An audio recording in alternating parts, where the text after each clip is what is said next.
अगर ख्वाहिश कुछ अलग करने की है तो अपने दिल और दिमाग के बीच बगावत लाजमी है। नमस्कार दोस्तों, मैं अभिनंदन आपका इस यार ऑब्जेक्शन चैनल पे हार्दिक स्वागत करता हूँ। जैसा कि मैं एक सक्सेस लोगों की एक सीरीज चला रहा था JR4 की, मेरा टारगेट है अब इसमें थोड़ा सा चैनल को एक्सप्लोर किया जाए और उसी को देखते हुए आज हमारे बीच बात करने के लिए दुर्गेश रावत जी हैं। इन्होंने 21 साल 1 महीने यानी 21 साल 1 मंथ में इन्होंने PO के एग्जाम को क्रैक किया। सर्वप्रथम दुर्गेश जी इसके लिए आपको बहुत बहुत बधाई। धन्यवाद सर, धन्यवाद। दुर्गेश जी ने केमिस्ट्री से इनका PG चल रहा था और केमिस्ट्री करते हुए ही इन्होंने इस एग्जाम को क्रैक किया। दुर्गेश जी एक बच्चों के लिए एक प्रेरणा स्रोत हैं और दुर्गेश जी ने एक इतनी कम उम्र में PO जैसे एग्जाम को क्रैक करके इन्होंने एक मिसाल कायम की है। और दुर्गेश जी, सर्वप्रथम बहुत सारे जो बच्चे PO की तैयारी कर रहे हैं, तो कैसे आपने तैयारी किया, क्या मतलब पेपर होता है, थोड़ा सा इस पे जैसे बताएं कि पहले बारी बारी से बताएं जैसे क्या होता है PO का एग्जाम। जी, ये RRB का एग्जाम होता है जी, प्रोबेशनरी ऑफिसर का, जिसे IBPS कंडक्ट कराता है जी। तो ये एग्जाम 3 फेजेस में होता है जी। इसके फर्स्ट फेज में जो है MCQs टाइप क्वेश्चन रहते हैं, जिसमें 80 क्वेश्चन आते हैं, उनको 45 मिनट में सॉल्व करना रहता है। जी। और दूसरे फेज में अगर आप पहले में क्वालिफाई होते हैं तो आप सेकंड में जाते हैं। सेकंड में ये होता है कि वहाँ पे आपको 200 क्वेश्चन दिए जाते हैं, तो उसमें 5 सब्जेक्ट से रिलेटेड 200 क्वेश्चन दिए जाते हैं, जिनको आपको 2 घंटे में जो है सॉल्व करना होता है। फिर यदि आप मेंस क्वालिफाई करते हैं तो आपको इंटरव्यू के लिए प्रोसीड किया जाता है। फिर यदि आप इंटरव्यू क्वालिफाई करते हैं तो आपका अलॉट हो जाता है। अलॉट हो जाता है जी। अच्छा दुर्गेश जी, जैसे आपका अभी केमिस्ट्री से PG चल रहा था, तो कैसे इसको इन दोनों के बीच को आपने कैसे कवर किया? हाँ सर, बस थोड़ा ये है कि मैनेजमेंट करना पड़ा, बहुत सारा टाइम का मैनेज करना पड़ा, केमिस्ट्री भी देखना था और इधर अपना बैंक PO भी देखना था, तो मतलब ऐसा कोई नामुमकिन जैसा नहीं था, लेकिन मुश्किल था। तो ये है कि अगर मेहनत किया जाए तो कुछ भी पाया जा सकता।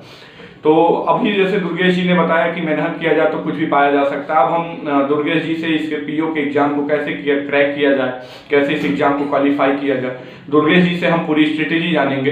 तो जैसे PO के एग्जाम में 3 फेज होते हैं, तो एक एक फेज का आप थोड़ा सा बताइए कि कैसे पहले फेज को क्रैक किया जाए और क्या रणनीति रही आपकी। जी सर, सबसे पहले तो मतलब मैंने अभी जस्ट जो है अक्टूबर में सब्सक्रिप्शन लिया था अनअकैडमी से। मैं अनअकैडमी से पढ़ता था। जी। तो अभी फरवरी चल रहा है, तो जाहिर सी बात है कि 4 महीनों में मैंने तैयारी भी की और क्रैक भी कर लिया।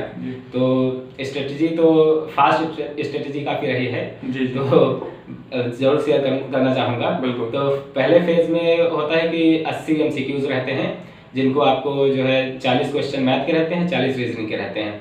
तो सबसे पहले मैंने अपना मैथ्स, क्योंकि मैं BSc का स्टूडेंट था तो मैथ्स थोड़ा आइडिया था, बट जो रीजनिंग है काफ़ी टफ आता है, बच्चों को भी लगता है टफ आता है, तो उस पर प्रैक्टिस किया मैंने। तो जिससे फर्स्ट में तो 2 ही पेपर आते हैं, तो इसलिए कवर हो गया। तो फिर जब फर्स्ट कवर हो गया, फर्स्ट फिर निकल गया, उसके बाद में 31 जनवरी को मेरा जो है पेपर था प्री का। फिर उसके बाद 10 दिन के बाद उसके रिजल्ट आया। मुझे ऐसा लग रहा था कि मेरा नहीं होगा, कि पीक पे होगा, लेकिन वैकेंसी ज़्यादा होने के कारण पीक पे नहीं, मेरा अच्छे से हुआ। बट जो है ठीक 1 महीने बाद मेंस का एग्जाम था। अब ये था कि 10 दिन मैं रिजल्ट के एग्जाम में गवा चुका था, अब बचे थे मेरे पास सिर्फ 20 दिन। अब 20 दिन में मुझको पूरा मेंस पढ़ना था, और मेंस में बताया मैंने कि 5 सब्जेक्ट आते हैं। 5 सब्जेक्ट यानी रीजनिंग आपका आता है, इंग्लिश आता है, और इंग्लिश और हिंदी 2 ऑप्शनल इसमें रहते हैं, इसमें से एक चूज करना रहता है। जी। तो एक ये हो गया हिंदी इंग्लिश में से, एक रीजनिंग हो गया, एक मैथ हो गया, और एक करंट अफेयर्स का टॉपिक हो गया, और दूसरा कंप्यूटर। तो 5 सब्जेक्ट पढ़ने थे। तो वो जो टाइम रहा वो सबसे ज़्यादा स्ट्रगल वाला रहा। उसमें मैं मतलब पूरी तरीके से झोंक दिया, क्योंकि उस समय इधर जो है यूनिवर्सिटी का भी थोड़ा काम वाम नहीं चल रहा था, तो उसमें मैं पूरा उस पर फोकस किया। मतलब झोंक दी अपनी पूरी एनर्जी की। हाँ, 16 आपने बहुत अच्छा शब्द प्रयोग किया, झोंक देना कि मतलब यूपी बिहार वाले बच्चे। बिल्कुल वही चीज, मतलब जो है 16 या 18 घंटे मैंने पढ़ाई की उस पीरियड के। 16 से 18, क्योंकि मैं जब अगर बीच में रेस्ट भी लेता था, थोड़ा नींद आने लगी, तभी मेरे माइंड में रीजनिंग चल रही होती थी। मैं रीजनिंग कर रहा था तो माइंड में करना होता था। तो वही उस समय नींद पता नहीं कैसे गायब हो गई थी। 8-8 10-10 घंटे सोने वाले हॉस्टल के बच्चे उस समय 5-5 6 घंटे सो रहे थे। तो इसी तरीके मतलब पूरा झोंक दिया। फिर उसके बाद में पेपर देने गया मैं, तो पेपर की डिफिकल्टी भी इस बार जो है प्रीवियस ईयर से काफ़ी टफ हो गया था। तो जिसके कारण मतलब थोड़ा कम अटेम्प्ट हुआ, लेकिन जितना हुआ अच्छा हुआ। तो मैं सोचा टफ आया तो मेरे लिए तो टफ आया नहीं, सबके लिए टफ आया होगा, जाहिर सी बात है। तो मैं अपना प्रिपरेशन हल्की हल्की इंटरव्यू की शुरू कर दिया था। फिर उसके बाद रिजल्ट आया तो देखा मतलब नॉर्मल हो गया, मतलब 70 कटा हुए थे, मेरा 80 आ गया, अच्छा क्वालिफाई हुआ।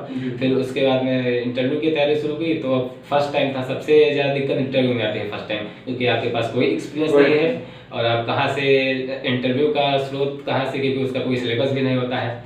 तो उस समय सबसे ज़्यादा नर्वसनेस थी। तो वही है, और सबसे बड़ा फ़ायदा यहाँ पे मुझे मिला हॉस्टल का, कि हॉस्टल्स में अभी अब जो है, क्योंकि पहले से हमारे सीनियर्स लोग जो रहते हैं तो वो सिखाते आ रहे हैं, और हम लोगों के टाइम जब हम आए थे तब इंट्रो वगैरह की प्रथा थी। तो उसके कारण जो है मैं काफ़ी कॉन्फिडेंट हुआ। तो वही बस इंटरव्यूअर को मेन बात कॉन्फिडेंस दिखानी रहती है, जिसके कारण मेरा इंटरव्यू भी क्रैक हो गया, अच्छे से हो गया। फिर अभी जस्ट आज जो है रिजल्ट आ गया है दोपहर में। थोड़ा सा ये बताइए, जैसे इंटरव्यू के फेज में बच्चे नर्वसनेस होते हैं, तो इस पे थोड़ा सा बताइए कि बच्चे इंटरव्यू को कैसे हैंडल करें। जैसे फर्स्ट फेज सेकंड फेज तो आप अपना रिटन और उसके तहत कर लेते हैं, लेकिन इंटरव्यू को थोड़ा सा बताइए, जैसे बहुत सारे बच्चे अभी भी होंगे भविष्य में इंटरव्यू देंगे। हाँ, तो मतलब उनसे मेरा कहना यही है कि अगर उनके पास इंटरव्यू का कोई एक्सपीरियंस ना हो तो सबसे पहले वो यूट्यूब पे बहुत सारी, जैसे सर का चैनल है, सर का ही देख लीजिए, उस पर बहुत सारे लोगों के इंटरव्यू मिल जाएंगे। ऐसे देखिए, मॉक इंटरव्यू देखिए बहुत सारे लोगों के, और आपस में जो लोग हों उनसे बात करने का तरीका सीखिए। और मैंने तो ये किया था कि मेरे कुछ बैचमेट्स थे, उनको एज अ मॉक इंटरव्यू उनके साथ दिया था, उनको पैनलिस्ट बना के अपना। तो वो मुझे बहुत हद तक फ़ायदा किया, जिससे मैं कॉन्फिडेंट हुआ, क्योंकि नर्वस तो इंटरव्यू के टाइम सभी नर्वसनेस होते हैं। और मैं हालांकि इंटरव्यू में मतलब नर्वस नहीं था, मैं तो इतना चिल कर रहा था कि वहाँ जाके भूल गया कि इवनिंग चल रहा है कि मॉर्निंग में गुड मॉर्निंग बोल दिया इवनिंग के टाइम। फिर भी अच्छा नंबर आया, आगे क्वेश्चन सही गए। बट हाँ, इतना नहीं कि उसको इतना सीरियसली लो कि वो दिमाग पे हावी हो जाए, बस हाँ चिल होके तो हो जाएगा। अच्छा दुर्गेश जी, जैसे आइडिया कैसे जनरेट हुआ कि आप यहाँ केमिस्ट्री जैसे सब्जेक्ट से आप एमएससी कर रहे हैं और उसके साथ पीओ के एग्जाम को क्लियर किया जाए, तो ये आइडिया आपने कैसे इसको जनरेट किया? और जैसे अभी आपको मैंने बताया कि इन्होंने 21 साल 1 मंथ में इस एग्जाम को क्रैक किया, जो कि एक सफलता नहीं कही जा सकती, एक शानदार सफलता कही जा सकती है। तो इस पे थोड़ा सा बताइए कि कैसे आपने कवर किया पोर्शन? तो सर इसमें अब मतलब ऐसा तो हम लोगों की लाइफ में लगा रहना चाहिए, क्योंकि हम लोग हॉस्टल के बच्चे हैं और हॉस्टल के बच्चों को ऐसे हॉस्टल मिल भी नहीं जाता है, उनका परीक्षा होती है, मेरिट लाना पड़ता है। तो जाहिर सी बात है कि हम लोगों में वो एनर्जी होती है, बस बात तो होती है कि उसे पहचानना रहता है।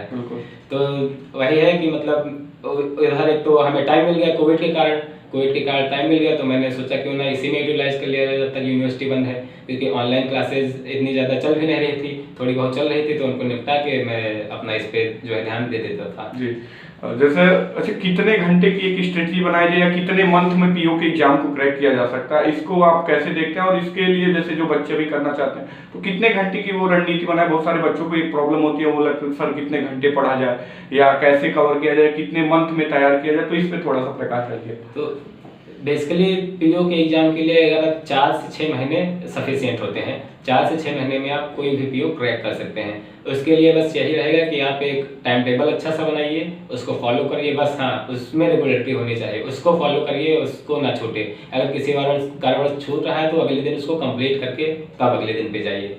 हाँ बिल्कुल, बीच में जो है गैप ना करिए, तभी कंटिन्यूटी। इन्होंने कहा इसी पे मुझे एक चंद्रगुप्त मौर्य का और चाणक्य का एक वाकया याद आता है कि जब किसी ने आचार्य चाणक्य से कहा कि आप गुरुदेव जो है चंद्रगुप्त को इतना परेशान करते हैं, इतना जगाते हैं, तो इसके पीछे क्या स्ट्रेटेजी है? तो उन्होंने कहा कि इसीलिए सभी लोग जो है, अगर ऐसा होता, सभी लोग अगर जागते, जैसे इन्होंने बताया कि 18-19 घंटे ये 18 घंटे तक ये पढ़ते थे, जैसा इन्होंने बताया 16 से 18 घंटे बताया, तो उनके वाकया में यही घटना हुई। तो उन्होंने कहा कि तो ऐसे पूरे भारत जो है भारत का सम्राट होता। तो कहीं ना कहीं ये एक बहुत आपने बारीकी से बात बताई, अगर सभी लोग फिर पढ़ने लग जाए तो पूरा भारत सम्राट होता। बिल्कुल। अच्छा ये बताइए कि जैसे कि सब्जेक्ट जैसे पीओ को आपने क्रैक किया, तो इस जॉब का करने के पीछे आपका क्या पर्पस था या क्या उद्देश्य था या क्या मोटिवेशन रहा? मेरा जॉब को करने का मोटिवेशन है क्योंकि मैं स्वयं जो है ग्रामीण क्षेत्र से आता हूँ, तो मुझे सबसे खास बात इसकी ये रही कि ये रूरल बैंक्स हैं जो हमको ग्रामीण परिवेश से जोड़ती हैं। और गांव में आप मानिए बहुत सारी ऐसी चीज़ें हैं जो करने लायक हैं, जहाँ बहुत सारी सुविधाएं ऐसी नहीं पहुंची हैं, तो बैंकों के माध्यम से वो सुविधाएं पहुंचाई जा सकती हैं, इसलिए मैंने इससे जो है चूज किया। जी जी। अच्छा, बहुत सारे बच्चे ये भी कहते हैं कि सर जैसे कि कोचिंग की कितनी भूमिका है, कि कोचिंग के बिना नहीं किया जा सकता, या बहुत सारे लोग ऐसे तो कहते हैं कोचिंग कर लो तो हो जाएगा, कोचिंग नहीं करोगे तो नहीं होगा, तो इसको आप कैसे देखते हैं थोड़ा सा, या आपने जैसे सेल्फ स्टडी पे और थोड़ा सा अनअकैडमी की सहायता लेके आपने इस एग्जाम को क्रैक किया, तो इसको आप थोड़ा सा बताएं कि कैसे इसको देखा जाए। तो इसमें ये रहता है कि मैंने अनअकैडमी का जो है सब्सक्रिप्शन लिया, तो इसमें ये रहता है जैसे बहुत सारे लोगों की प्रॉब्लम होती है, मैथ्स प्रॉब्लम होती है, रीजनिंग प्रॉब्लम होती है, तो ये सब चीज़ें ऐसे हैं कि उसमें अगर आप पहले एक बार बेसिक क्लियर कर लीजिए, फिर उसके बाद आपको मेहनत करना है।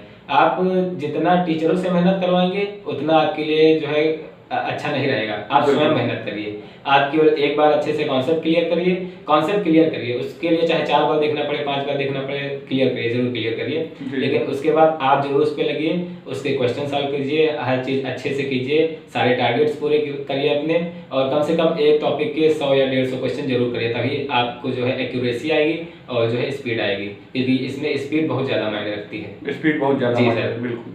अच्छा, ये आपने जैसे एक रणनीति बनाई कि कितने घंटे पढ़ा जाए या कैसे क्रैक किया जाए, थोड़ा सा बच्चों की ये भी क्वेरी रहती है सर, थोड़ा बुक लिस्ट भी हमको बताएं आप, कौन कौन सी बुक लिस्ट, तीनों जैसे इंटरव्यू का फेज तो आपका पर्सनल फेज है, लेकिन और 2 फेज जो है तो उनके लिए कौन सी बुक लिस्ट सहायक होगी, तो थोड़ी सहायक सामग्री भी बच्चों को बताएंगे तो जो सेल्फ स्टडी से वो क्रैक कर सकते हैं। हाँ, तो मतलब जैसे फर्स्ट पेज है तो उसके लिए कौन सी बुक लिस्ट आपने प्रयोग? देखिए, आजकल तो मतलब ऐसा जमाना हो गया है कि आपको जो है इंटरनेट पे बहुत सारी पीडीएफ मिल जाएंगी, हर चैप्टर की मिल जाएंगी, बस है कि आप अच्छी साइट पे सर्च करिए। ऐसी साइट का मैं नाम भी बता दे रहा हूँ 1-2, जैसे गवर्नमेंट्स अड्डा एक साइट है, governmentsadda.com, और एस्पिरेंट जोन है, तो ऐसी साइट्स पे पीडीएफ की मतलब भरमार पड़ी है, आप कायदे से प्रैक्टिस कर सकते हैं। फिर भी अगर आप बुक खरीदने में इंटरेस्टेड हैं तो आप एस की आती है, क्वांट्स की बुक आती है, रीजनिंग की आती है, एस की खरीद लीजिए, और किरण प्रकाशन भी आप पब्लिकेशन करने लगे हैं तो उसकी भी आप खरीद सकते हैं। और जो सेकंड फेज है उसके लिए आप कुछ बताएं? हाँ, सेकंड फेज फर्स्ट फेज से एकदम डिफरेंट होता है, क्योंकि इसमें लेवल काफ़ी ज़्यादा उठ जाता है, क्योंकि सेकंड अगर फर्स्ट फेज 1 नंबर है तो सेकंड फेज 3 नंबर पे उछल के चला जाता है। बिल्कुल। तो इसलिए जो है सेकंड फेज हमें शुरुआत से ही तैयारी सेकंड फेज की करनी चाहिए, क्योंकि बैंकिंग ऐसा सेक्टर है जिसमें जो है प्री के जस्ट 20 या 1 महीने के बाद मेंस हो जाता है, इसलिए आपको जो है सेकंड फेज को बिल्कुल इग्नोर करके नहीं चलना है। मेंस की तैयारी शुरुआत से ही करनी है, जब से आप पढ़ना शुरू किए हैं। ये नहीं कि मेंस की तैयारी बाद में करेंगे, जीएस बाद में पढ़ेंगे, अगर फर्स्ट पेपर में जीएस नहीं आ रहा है तो जीएस आप शुरुआत से ही पढ़ेंगे, क्योंकि करंट अफेयर्स पूछा जाता है, करंट अफेयर्स बेसिकली 6 मंथ्स की पूछी जाएगी, तो आप पहले से ही अगर जीएस तैयार रहेंगे, तो अगर आप जीएस से टेंशन फ्री रहें तो समझ लीजिए उस समय आपको बहुत ज़्यादा हेल्प रहेगी, क्योंकि सबसे ज़्यादा टाइम जीएस कंज्यूम करेगी आपकी। आप इस अपनी सफलता का श्रेय किसको देना चाहेंगे, जैसे घर वाले, मित्र, दोस्त, किसको आप? जी, हम अपनी सफलता का श्रेय अपने मम्मी पापा को देना चाहेंगे, और बाकी यहाँ पे हमारे सारे सीनियर्स और बैचमेट्स जो हैं और सभी गुरुजनों को देना चाहेंगे। अच्छा दुर्गेश जी, एक ये होता है जैसे जो बच्चे जो है पीओ की तैयारी करना चाहते हैं, बहुत सारे बच्चों का सपना होता है, सबसे बड़ी बात पीओ एग्जाम की है कि एक बहुत कंफर्ट की नौकरी होती है, आप आराम से केबिन में एसी के बैठ के चीज़ों को आप देखते हैं, तो एक कंफर्ट नौकरी मानी जाती है और आपको कोई भाग दौड़ भी नहीं करना होता। तो जैसे कि जो बच्चे पीओ के एग्जाम की तैयारी कर रहे हैं या करने वाले हैं, या आप उनके लिए एक प्रेरणा सोर्स है, तो वो कैसे मतलब करें, थोड़ा सा उनके लिए आप क्या कहना चाहेंगे? जी, तो सबसे पहले मैं ये कहूँगा, अगर आप एकदम बिगिनर हैं तो सबसे पहले आप अपने कॉन्सेप्ट क्लियर करिए। कॉन्सेप्ट करने के बाद आप सिर्फ प्रैक्टिस पे ध्यान दीजिए, ओनली प्रैक्टिस, और अपना जो है डेली बेसिस पे आप अपने एडिटोरियल्स पढ़ते रहिए, क्योंकि इंग्लिश में इसमें रीडिंग स्किल आपकी बहुत ज़्यादा मांगती है, तो एडिटोरियल्स डेली बेसिस पे पढ़िए और डेली बेसिस पे करंट अफेयर्स करिए। यूट्यूब पे बहुत सारे ऐसे चैनल हैं जो करंट अफेयर्स और एडिटोरियल्स कराते हैं, तो आप जाहिर सी बात है अगर अच्छे से मेहनत करेंगे, बस बात यही है कि मतलब आप जो है अच्छे से मेहनत करने का मतलब आप उसमें लग जाइए, फिर इधर उधर ध्यान भटकने ना पाए। अगर आप 4 से 6 महीने ऐसे कर लेते हैं तो 6 महीने बाद जरूर आप जॉब पा जाएंगे। जैसा इन्होंने बताया कि प्रैक्टिस की बहुत बड़ी भूमिका है, जैसे प्रैक्टिस मेक मैन परफेक्ट, तो ये लाइन भी कही जा सकती है। तो जैसे आपने, अगर आपकी और भी अगर कोई क्वेरी हो, अच्छा दुर्गेश जी, ऐसा कोई पॉइंट आपको लग रहा है कि जो और बच्चों को बताना चाहिए कि हमने लगभग सारे पॉइंट्स को कवर कर दिया, आपको कोई लगता है ऐसा पॉइंट्स कि जी सर, ऐसा लग रहा है क्योंकि बच्चे बहुत सारे ऐसे होंगे जो 2-2 4-4 से तैयारी कर रहे होते हैं। हाँ। और बहुत सारे ऐसे होते हैं जो तुरंत निकाल ले जाते हैं। हाँ, मैं आपको एक चीज बताना चाहूँ, दुर्गेश जी का ये फर्स्ट अटेम्प्ट था। इन्होंने फर्स्ट अटेम्प्ट को मतलब एक जैसे 2-3 चीजें बहुत इनके सक्सेस को खूबसूरत बनाती हैं। जैसे कि इनका 21 साल 1 मंथ में, मतलब 21 साल 1 महीने में इन्होंने इस एग्जाम को क्रैक किया। दूसरी बात है, ये फर्स्ट अटेम्प्ट में इन्होंने क्रैक किया। तो थोड़ा दुर्गेश जी से और बताइए जी, आप बताइए क्या करें। तो मैंने सिर्फ इस पे मतलब इसके पहले IUPS क्लर्क आया था, तो मैंने उसकी जो है उसको क्रैक करने के लिए अनअकैडमी ज्वाइन किया था। तो बीच में पड़ गई थी दिवाली, तो मैं घर चला आया, तो उसकी अच्छे से प्रिपरेशन हो नहीं पाई थी। फिर मैं उसके बाद इसके लिए लग गया क्योंकि इसका 31 दिसंबर को पेपर था। तो फिर 31 दिसंबर को पेपर था, जाहिर सी बात है फरवरी है और मैं नवंबर में लगा था, तो 3 या 4 महीने की ड्यूरेशन में मैंने इसे क्रैक किया है। तो जाहिर सी बात है इसके लिए मैंने ये किया है कि आप सिर्फ इसमें लगे रहिए और अच्छे से इस पे डेडिकेट हो जाइए, क्योंकि आप जब तक डेडिकेशन नहीं दिखाएंगे तब तक आपको नौकरी नहीं मिलेगी। बिल्कुल, आपको डेडिकेशन दिखाना है। सरकारी नौकरी तो बिल्कुल सरकारी नौकरी तो बिल्कुल भी नहीं मिलेगी, क्योंकि कंपटीशन बहुत ज़्यादा बढ़ता जा रहा है। तो इस बार बहुत सारी वैकेंसीज आने वाली हैं। अभी फिर से RRB PO कंडक्ट होगा अगस्त में, तो आप लोग उसको देख सकते हैं अच्छे से। तो उम्मीद करता हूं कि दुर्गेश जी की ये स्ट्रेटेजी और इनका अप्रोच और बुक लिस्ट आपके लिए फायदेमंद होगी और उपयोगी होगी। और दूसरी चीज़ें ये है कि दुर्गेश जी आप लोगों के लिए निश्चित तौर पर मोटिवेशनल के रूप में होंगे। अगर आपकी कोई भी क्वेरी हमको आप कमेंट सेक्शन में पूछ सकते हैं, दुर्गेश जी वहाँ जाके रिप्लाई करेंगे। और मैं अभी इस चैनल पे थोड़ा सा नया इनिशिएटिव अभी लिया गया है। जैसे चैनल का नाम JR ऑब्जेक्शन था, तो अभी इस चैनल को मैं हर फील्ड में एक हर फील्ड का इंटरव्यू इस चैनल पे होगा। तो इसी के दिशा में ये किया गया, दुर्गेश जी का पहला प्रयास है।